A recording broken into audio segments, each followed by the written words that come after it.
Hello students, चलो भाई आज सबकी सब्र का जो एक इंतज़ार था वो ख़त्म हुआ।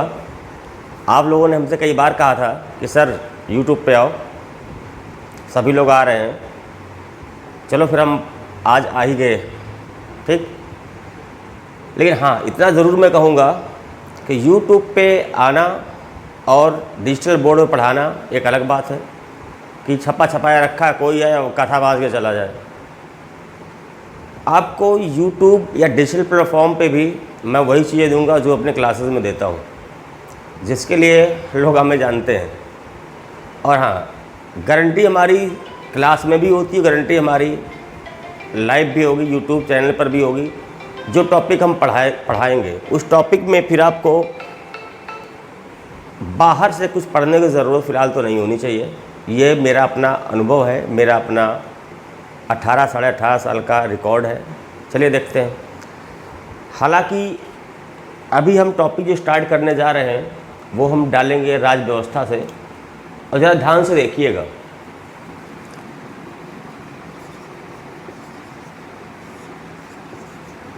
ये है आपका टॉपिक राज व्यवस्था, जिसे आप पॉलिटी बोलते हैं। अभी हम एक कॉमन लेकर चल रहा राज व्यवस्था, जो कि एक चाहे भारत हो चाहे भारत के बाहर हो, किसी भी देश में आप जाएं, कॉमन टॉपिक मैं लेके चल रहा हूँ। राज व्यवस्था के अंतर्गत हम स्पेशली वहाँ की शासन व्यवस्था को, प्रशासन व्यवस्था को, या राज्य या देश के बारे में पढ़ना हमको। तो अभी ज़रा देखिए, राज व्यवस्था में एक आपको टॉपिक मिलेगा राज्य। पहले तो हम इसमें टॉपिक जो पहला टॉपिक हम स्टार्ट करेंगे राज्य और शासन, शासन के प्रकार। राज्य क्या है, राज्य किन किन चीज़ों से मिलकर बना होता है। राज्य मतलब स्टेट, या ये स्टेट यूपी बिहार की बात नहीं कर रहा हूँ। राज्य का मतलब है देश या नेशन से मतलब है। जनरली बच्चे राज्य का मतलब समझते हैं कि यूपी है, बिहार है, आंध्र प्रदेश है, जम्मू कश्मीर वगैरह वगैरह। मैं यहाँ पर उस राज्य की बात नहीं, यहाँ राज्य मतलब संविधान में, पॉलिटी में राज्य का मतलब देश से या नेशन से है। आइए जरा देखते हैं। एक टॉपिक आता है राज्य। ध्यान देना, राज्य के 4 अनिवार्य घटक होते हैं, 4 मेन फैक्टर्स होते हैं, ठीक, जो बहुत ही अनिवार्य हैं। नंबर 1 है क्षेत्रफल, क्षेत्रफल मतलब एरिया। नंबर 2 है जनसंख्या मतलब पॉपुलेशन।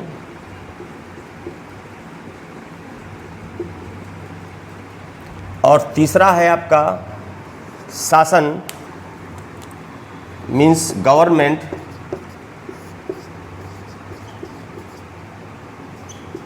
गवर्नमेंट। और 4 आपका है अनिवार्य घटक में संप्रभुता। संप्रभुता या सवर्निटी।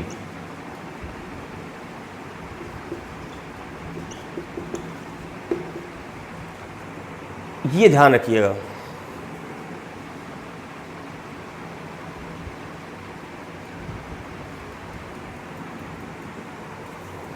देखो, किसी भी राज्य के 4 अनिवार्य फैक्टर से घटक है। जैसे हम भारत की बात कर लें, भारत एक देश है, तो एक देश के लिए 4 अनिवार्य फैक्टर्स या घटक कौन कौन से होते हैं। पहला, उसका क्षेत्रफल होना चाहिए, जैसे भारत का अपना क्षेत्रफल है। वहाँ पे जनसंख्या होनी चाहिए, जैसे भाई भारत की जनसंख्या है, आए दिन हमारे मोदी जी बोलते हैं 130 करोड़ देशवासी हो, आपने देखा होगा, तो मतलब भारत की जनसंख्या है। वहाँ पे शासन होना चाहिए, जैसे देखिए अपने भारत सरकार का शासन है, इंडिया भारत गवर्नमेंट है, इंडियन गवर्नमेंट मोदी शासन है। और सबसे बड़ी जो चीज़ है वो होती संप्रभुता, सवर्निटी। समझते हैं, मतलब हम आंतरिक कोई निर्णय लेना चाहे, कोई बाह्य निर्णय लेना चाहे, मतलब हम अपनी पॉलिसी खुद के पॉलिसी मेकर हों, जिस पर कोई भी बाहरी दबाव, हस्तक्षेप न हो। बात समझ में आ गई। अब आप देखिए, अब हम यूपी को तो राज्य देश नहीं कह सकते, क्या कह सकते हैं हम? यूपी को देश तो नहीं कह सकते, जरा चेक करते हैं एक बार, आइए। देखो यूपी का क्षेत्रफल है, नो डाउट क्षेत्रफल है। यूपी की जनसंख्या है, सबसे बड़ा राज्य जनसंख्या मामले में भारत का।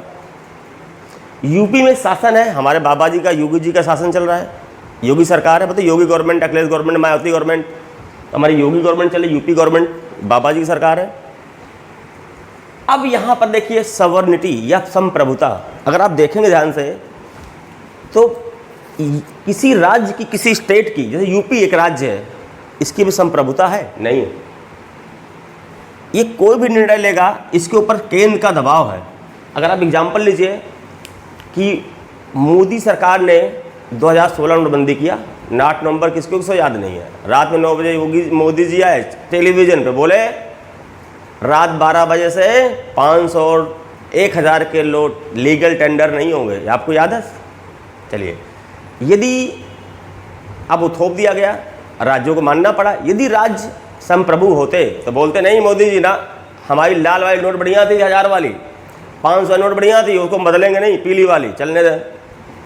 क्या ऐसा हुआ? नहीं हुआ। तो राज्य की, एक कंट्री में और एक स्टेट में यही मेजर फर्क है।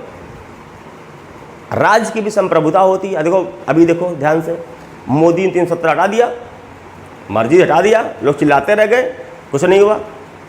तो देश की एक संप्रभुता है, वो हमारे एक प्रोविंस में, एक प्रांत में, एक राज्य के पास नहीं है। अब बात समझ में आ गई? ये होता है राज्य के 4 जो मेन फैक्टर्स हैं, राज्य के जो 4 मेन घटक वो यही होते हैं। नंबर 1 एरिया, नंबर 2 जनसंख्या, नंबर 3 शासन, नंबर 4 संप्रभुता, जिसमें संप्रभुता का रोल सबसे अहम होता है। अब जरा आते हैं, अब आओ शासन के प्रकार पे आते हैं, क्योंकि अब आते हैं जो शासन के प्रकार पढ़ लेते हैं पहले, क्योंकि हम पॉलिटी पढ़ रहे हैं, राज्य व्यवस्था पढ़ रहे हैं, जिसमें शासन प्रशासन सारे प्रकार पढ़े जाएंगे। जरा देखते हैं दुनिया में शासन, अगर देखें आप ध्यान से, तो शासन जो होता है कुल मिला के अगर आप देखें एग्जाम्पल तौर पे, तो 4-5 प्रकार के शासन मिलते हैं।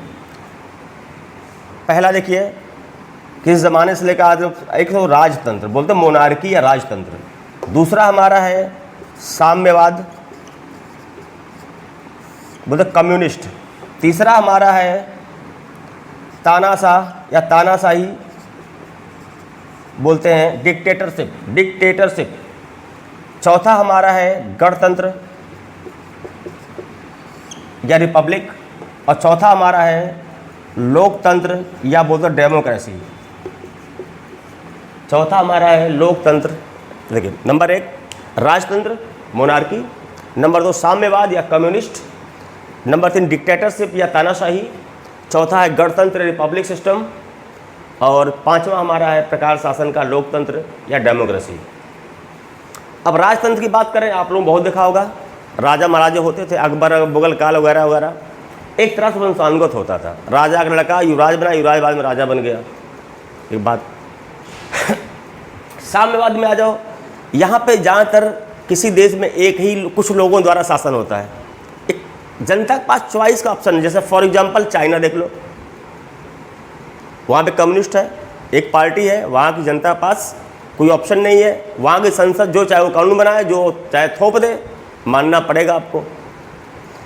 तानाशाह में आ जाओ, जब किसी सैन्य अधिकारी के हाथ में पूरे देश की सत्ता आ जाए, खासकर तानाशाही की शुरुआत तख्ता पलट के साथ से होती है। बहुत दूर मत जाओ, अपने देखो परवेज मुशर्रफ साहब थे पाकिस्तान में, 98-99 के दौर में नवाज शरीफ सरकार थी, मुशर्रफ साहब ने तख्ता पलट किया, सैन्य प्रमुख थे, कब्जा कर लिए।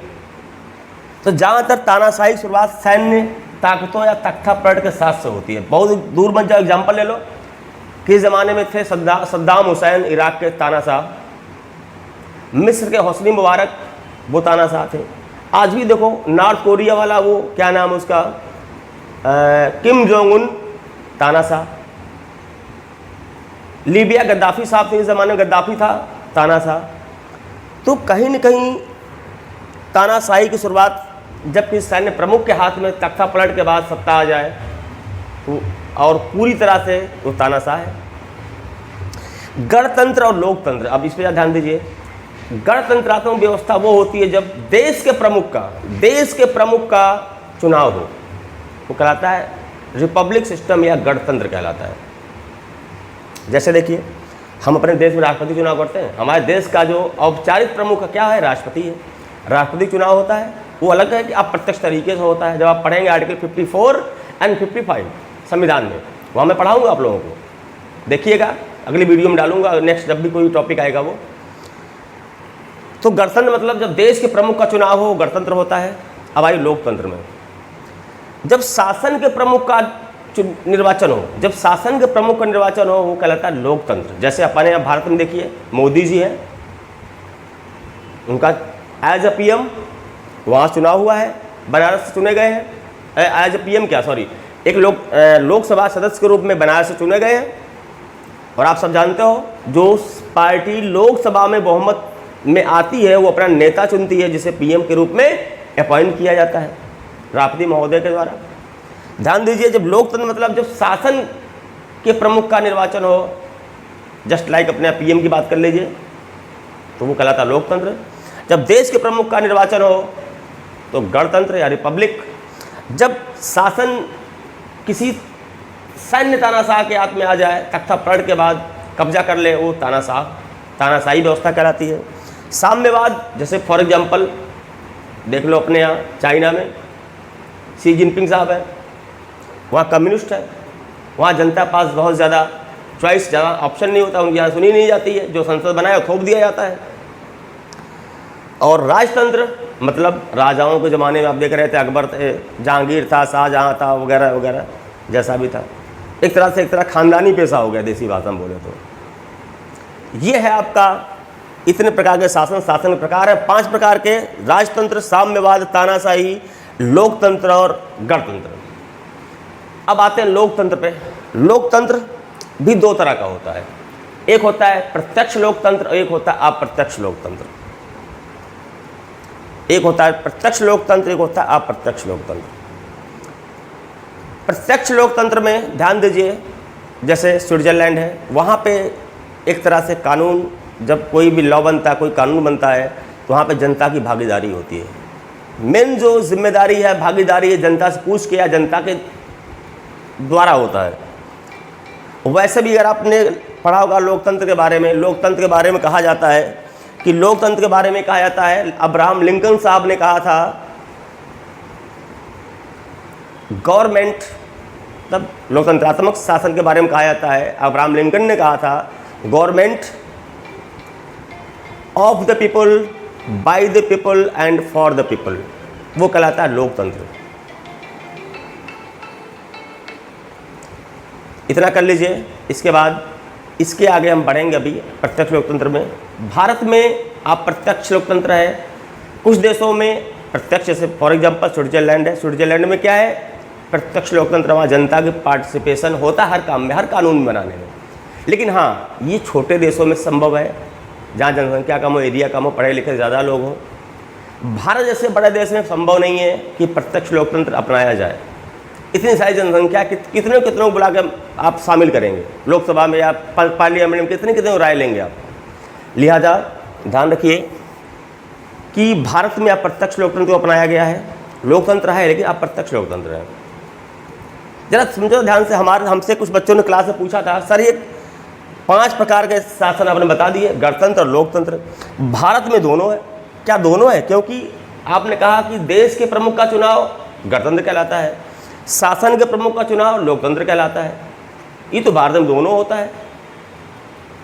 तो क्या कहें भारत में कौन सा है, लोकतंत्र है गणतंत्र है? तो मैंने यही बोला कि भैया भारत में दोनों सिस्टम है, भारत में दोनों सिस्टम है। यदि आप संविधान की प्रस्तावना उठा के देखिए, प्रस्तावना में साफ साफ कहा गया है, हम भारत के लोग भारत को एक संपूर्ण प्रभुत्व संपन्न समाजवादी पंथ निरपेक्ष लोकतंत्रात्मक गणराज्य बनाने के लिए, लोकतंत्रात्मक गणराज्य, देखिए लोकतंत्र भी गणराज्य भी है। अगर आप देखें तो भारत में दोनों का मिश्रण, दोनों मिला जुला है। बात समझ में आई? चलिए अभी आगे हैं, देखेंगे कि जो हमारा लोकतंत्रात्मक शासन है वो 2 तरीके में है। लोकतंत्र पूरे दुनिया में 2 तरह चलता है, एक प्रत्यक्ष लोकतंत्र और एक अप्रत्यक्ष लोकतंत्र। भारत में अप्रत्यक्ष लोकतंत्र है। यहाँ अमूमन 10 लाख जनसंख्या पे एक सांसद चुन लिया आपने, भेज दिया, जाओ भैया संसद में जाओ बैठो। अब क्या है कि जब वो बोलेगा, जो भी करेगा, जो निर्णय लेगा, हम 10 लाख जनसंख्या का विचार माना जाएगा। भैया इतने लोगों के बीच में आए हैं ये, लिहाजा इसीलिए कहा जाता है संसद और नेता अच्छे चुनकर भेजिए, अच्छा होगा अच्छे कानून बनाएगा, खराब होगा तो खराब कानून बनाएगा। उस टॉपिक पे बाद में जिक्र करेंगे। यहाँ भारत है, भारत में सिस्टम अलग चलता है, कोई जाति नाम पे धर्म पे नाम पे बात की बातें हैं। खैर इधर आइए, हमारी आपको जिम्मेवारी बनती है हम अच्छे से अच्छा ईमानदार शरीफ और समझदार पढ़ा लिखा मेंबर चुन के भेजें। लेकिन खैर भारत में अप्रत्यक्ष लोकतंत्र है तो ध्यान दीजिएगा, लोकतंत्र भारत में लोकतंत्र के 2 प्रमुख हैं, एक होता है औपचारिक प्रमुख, एक होता है वास्तविक प्रमुख। औपचारिक प्रमुख के रूप में देखिए हमारे राष्ट्रपति महोदय हैं, एक औपचारिक प्रमुख है वो आप सब जानते हो। जो हमारे वास्तविक प्रमुख हैं लोकतंत्र के शासन के, वो हमारे हैं प्रधानमंत्री जी, जो वर्तमान हमारे महामहिम मोदी जी हैं। चलिए इस टॉपिक में आज हम यहीं पे लेकर चलेंगे, उसके बाद नेक्स्ट टॉपिक में हम आगे स्टार्ट करेंगे। ठीक, अगला टॉपिक हमारा होगा, सीधा हम आएंगे अगला टॉपिक लेकर आपके सामने, वो होगा भारत में संवैधानिक विकास का इतिहास। क्योंकि यदि आप देखें समझें आगे चलेंगे, सीधा अधिनियम से या सीधा आर्टिकल से स्टार्ट कर देना, आर्टिकल 1 भाग 1 वगैरह वगैरह, तो मज़ा नहीं है। मज़ा तो तब है जब स्टार्टिंग से लिया जाए, बेसिक से लिया जाए, जब बच्चे कॉन्सेप्ट क्लियर किया जाए। आपको बता दें, अब ब्रिटिश हुकूमत से पहले भारत में राजतंत्र था, नवाब थे, जो बोलते तो वही कानून था, वही संविधान होता था, कोई लिखा पढ़ी संविधान नहीं होता था, ये आपको पता होगा। भारत में संविधान की शुरुआत जो न्यू मानी जाती है ईस्ट इंडिया कंपनी की स्थापना के साथ से मानी जाती है। लिहाजा अगले टॉपिक में, अगले टर्न पे हम अगले वीडियो में इस टॉपिक को स्टार्ट करेंगे। तब तक के लिए जय हिंद, बाय बाय।